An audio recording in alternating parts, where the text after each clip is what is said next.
সবাইকে জানাই শুভ শারদিয়া। এই শারদিয়ার দুর্গোৎসব সবার যেন খুব খুব খুব ভালো কাটে জানিয়ে আজকের ভিডিওটা শুরু করছি। প্রথমেই এসছি আমাদের বাড়ির সামনের এই প্যান্ডেলটিতে।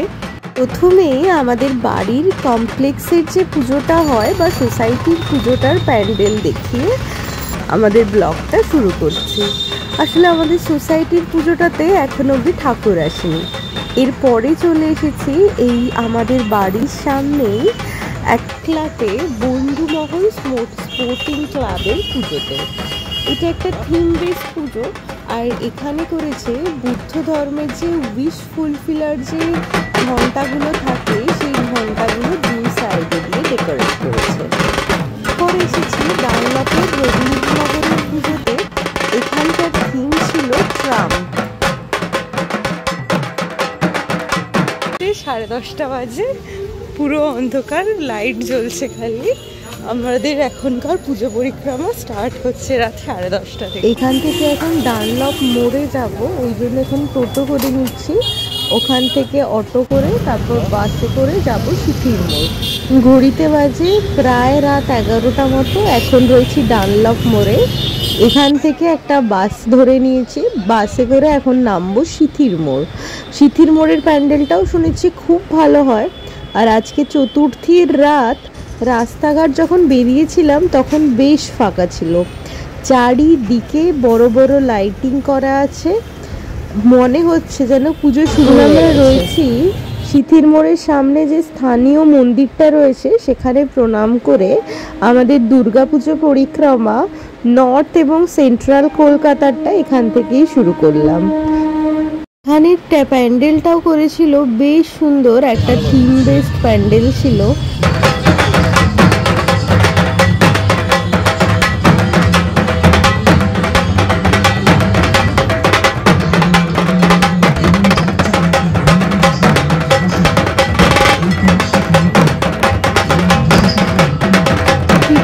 চত্বরে এটা বেশ নাম করাই প্যান্ডেল।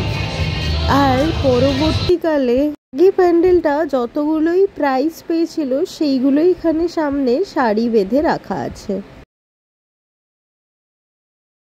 রায় লক্ষ্মীকান্ত গঙ্গোপাধ্যায় মজুমদার চৌধুরীর একটা সুন্দর ফটো রাখা ছিল।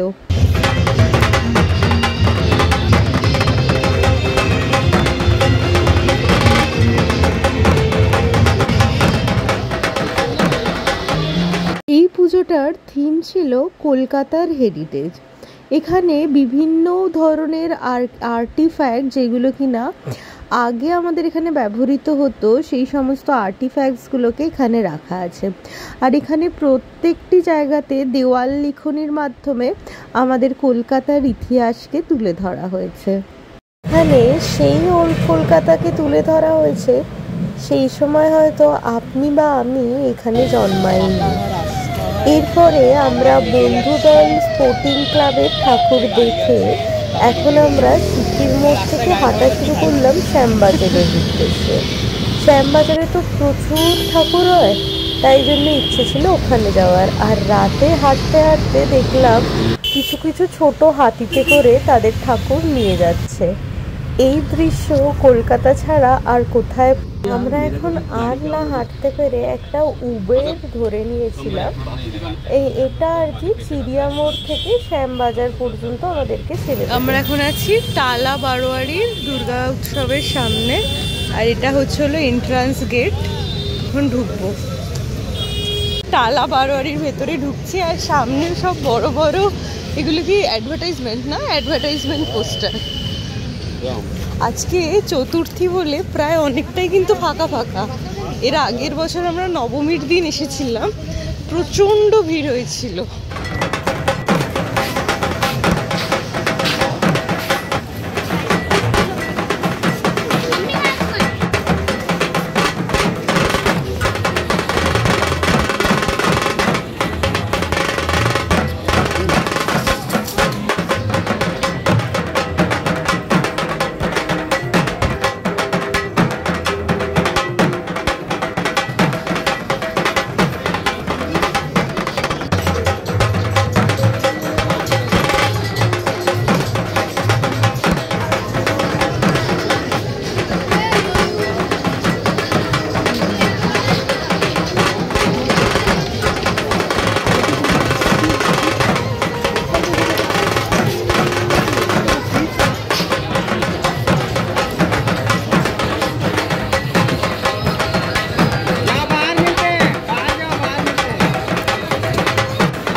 আলা বারোয়ারি থেকে বেরিয়েই সামনে ছিল এরকম গান শটের একটা দোকান। এখান থেকে ও একটুখানি বেলুন ফাটিয়েছিল গান দিয়ে, আর বেরিয়েই ছিল বিভিন্ন ধরনের দোকানের ফুড স্টল।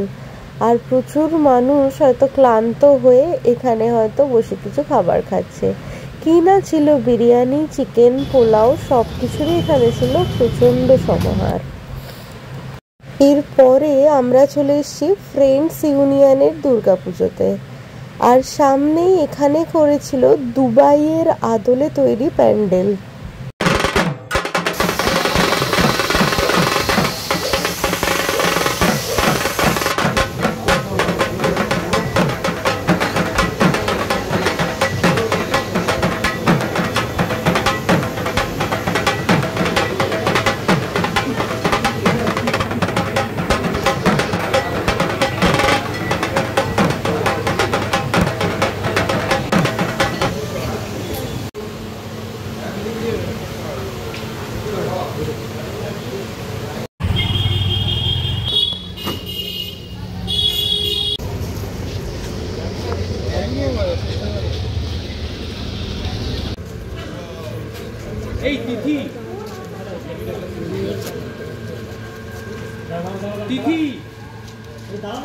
এবারে আমরা যেখানে যাচ্ছি সেটা হচ্ছিল নববাগবাজার সার্বজনীন দুর্গোৎসবের প্যান্ডেলে।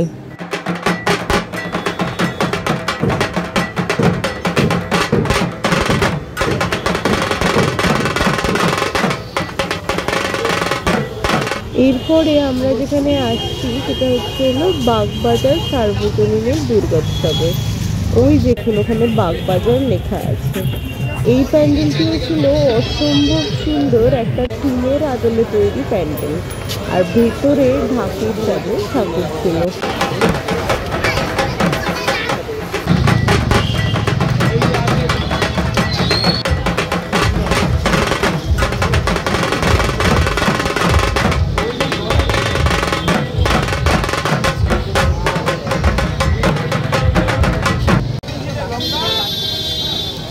জল দাও।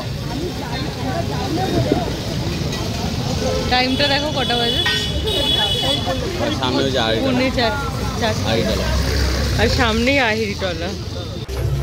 সব শেষে বিকেপাল আর আহিরিটলার পুজো দেখিয়ে আমাদের আজকের পরিক্রমা শেষ করলাম। আর ভিডিওটাতে প্রচুর লাইক, শেয়ার অ্যান্ড সাবস্ক্রাইব করুন, যাতে কিনা এরকম পুজো পরিক্রমা ভিডিও আমরা আরও আপনাদের জন্য উপহার আনতে পারি।